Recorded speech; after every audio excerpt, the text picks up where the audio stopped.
Rouse Avenue court ने सत्येंद्र जैन की जमानत याचिका की खारिज। आम आदमी पार्टी के वरिष्ठ नेता तथा दिल्ली सरकार में मंत्री सत्येंद्र जैन की जमानत याचिका राउज एवेन्यू कोर्ट ने की खारिज। मनी लॉन्ड्रिंग मामले में तिहाड़ जेल में बंद है सत्येंद्र जैन को दिल्ली राउज एवेन्यू कोर्ट से बड़ा झटका लगा है। राउज एवेन्यू कोर्ट में ईडी ने दिल्ली सरकार के मंत्री सत्येंद्र जैन की जमानत का विरोध किया था। कोर्ट ने कहा, अभी सत्येंद्र जैन को जमानत देने का कोई आधार नहीं है।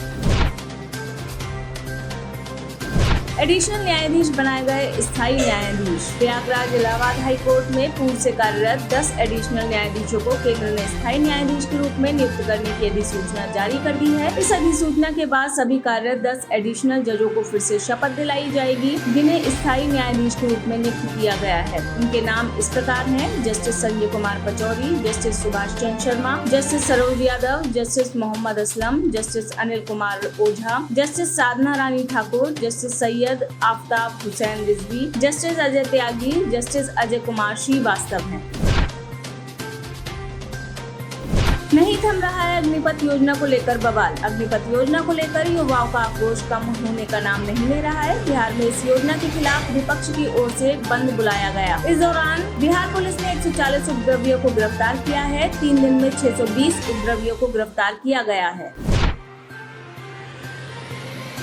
प्रदेश के मुख्यमंत्री एवं राज्यपाल ने हाई स्कूल तथा मैट्रिक उत्तीर्ण अभ्यर्थियों को दी बधाई। उत्तर प्रदेश के इंटर परीक्षा में 22,37,578 छात्रों में से कुल 85.33% के उत्तीर्ण होने पर तथा हाई स्कूल के लिए मैट्रिक परीक्षा देने वाले 25,20,634 छात्रों में से कुल 88.18% के उत्तीर्ण होने पर मुझे हार्दिक प्रसन्नता है। इंटर की परीक्षा में 95.40% के साथ टॉप करने वाली फतेहपुर की दिव्यांशी तथा 10वीं बोर्ड परीक्षा में 97.67% के साथ टॉप करने वाले कानपुर के प्रिंस पटेल सहित सभी उत्तीर्ण हुए विद्यार्थियों के लिए मेरी शुभकामनाएं तथा उनके उज्जवल भविष्य के लिए आशीर्वाद है। ये सफलता सभी विद्यार्थियों के अथक परिश्रम, लगन और उनके गुरुजनों के उत्कृष्ट मार्गदर्शन का सुफल है।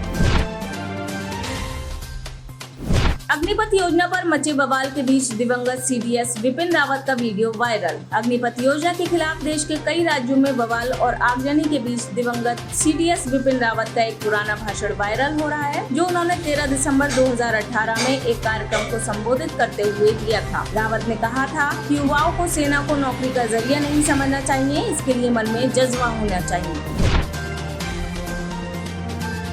राजस्थान में अग्निपथ योजना के विरोध में प्रदर्शन। देश की रक्षा के लिए सरहदों पर सबसे ज्यादा शहादत राजस्थान में शेखावटी अंचल देता है। 50,000 से ज्यादा शेखावटी सैनिक अब भी देश के अलग अलग कोनों में राष्ट्र की रक्षा में तत्पर हैं। 1999 के कारगिल युद्ध के बाद के आंकड़े देखें तो प्रदेश के करीब 1675 से ज्यादा शहीदों में सीकर, चूरू और झुंझुनू के 775 से ज्यादा सैनिक शामिल रहे हैं। राजस्थान में अग्निपथ योजना पर हुआ उपद्रव अत्यंत दुर्भाग्यपूर्ण है।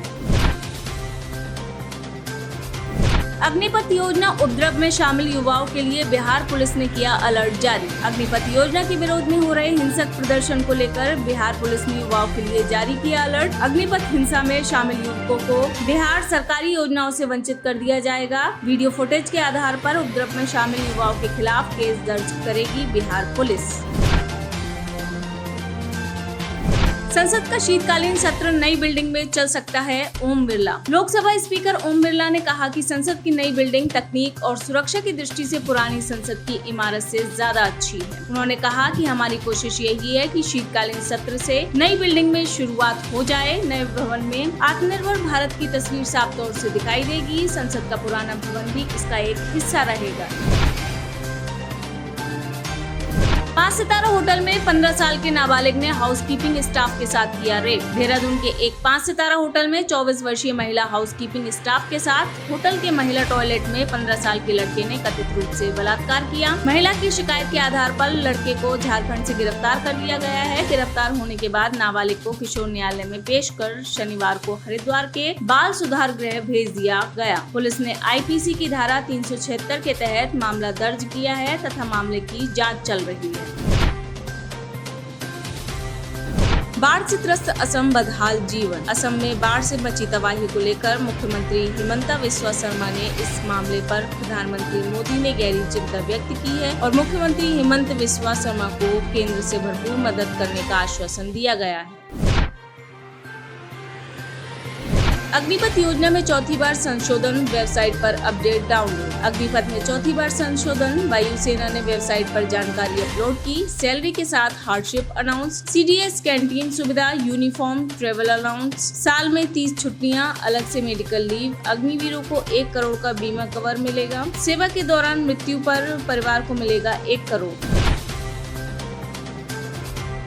मर्चेंट नेवी में अग्निवीरों के लिए 6 शानदार अवसर, सर्बानंद सोनोवाल। शिपिंग मंत्रालय ने भारतीय नौसेना के साथ अपने कार्यकाल के बाद अग्निवीरों को मर्चेंट नेवी में 6 आकर्षक सेवा के अवसरों की घोषणा की है। केंद्रीय मंत्री सर्बानंद सोनोवाल ने कहा है कि यह योजना अग्निवीरों को सक्षम करेगी, जिन्होंने प्रतिष्ठित भारतीय नौसेना के साथ अपने कर्तव्यों की अवधि को सफलतापूर्वक पूरा कर लिया है। आवश्यक प्रशिक्षण प्राप्त करने के लिए समृद्ध नौसैनिक अनुभव तथा पेशेवर प्रमाण पत्र के साथ पारिश्रमिक मर्चेंट नेवी में शामिल होने के लिए सक्षम होंगे। बीजेपी को हराने के लिए क्या कांग्रेस से हाथ मिलाएगी आप? आम आदमी पार्टी के राज्यसभा सांसद संजय सिंह ने कहा कि देश की राजनीति में इस वक्त न कांग्रेस नेता राहुल गांधी की जरूरत है और न PM नरेंद्र मोदी की जरूरत है। संजय सिंह ने कहा, दोनों ने ही निराश किया है। संजय सिंह ने कहा, एक को 8 साल हो चुके, वे उम्मीदों पर खरे नहीं उतरे, चाहे किसानों की बात हो या फिर 2 करोड़ रोजगार की। कांग्रेस से गठबंधन पर संजय सिंह ने कहा, अरविंद केजरीवाल ने कहा है कि इस देश की जनता से हमारा गठबंधन है, हम अभी इसी पर फोकस कर रहे हैं और इसी पर काम कर रहे हैं। रक्षा मंत्री ने अग्निपथ योजना पर तीनों सेना प्रमुखों की बुलाई बैठक। अग्निपथ योजना पर देश भर में जारी विरोध को लेकर रक्षा मंत्री राजनाथ सिंह ने रविवार को अपने आवास पर समीक्षा बैठक बुलाई है। तीनों सेनाओं के प्रमुख इस बैठक में शामिल हुए हैं। इस दौरान योजना को लागू करने और प्रदर्शनकारियों को शांत करने पर चर्चा हो सकती है। ध्यान देने वाली बात ये है कि सिंह ने 2 दिनों के भीतर दूसरी बार ऐसी बैठक बुलाई है। शी जिनपिंग के विरुद्ध विद्रोह की आहट। चीनी राष्ट्रपति शी जिनपिंग के अधिनायकवादी शासन के खिलाफ कभी भी बड़ा विद्रोह शुरू हो सकता है। विद्रोह की आहट के बीच कम्युनिस्ट पार्टी ऑफ चाइना ने अपने लाखों रिटायर्ड कैडर्स को एक जगह जुटाना शुरू कर दिया है और चीन की कम्युनिस्ट पार्टी ने उन्हें पार्टी के संकल्प के लिए एकजुट होने का आदेश दिया है और उनसे पार्टी के लिए मदद मांगी है।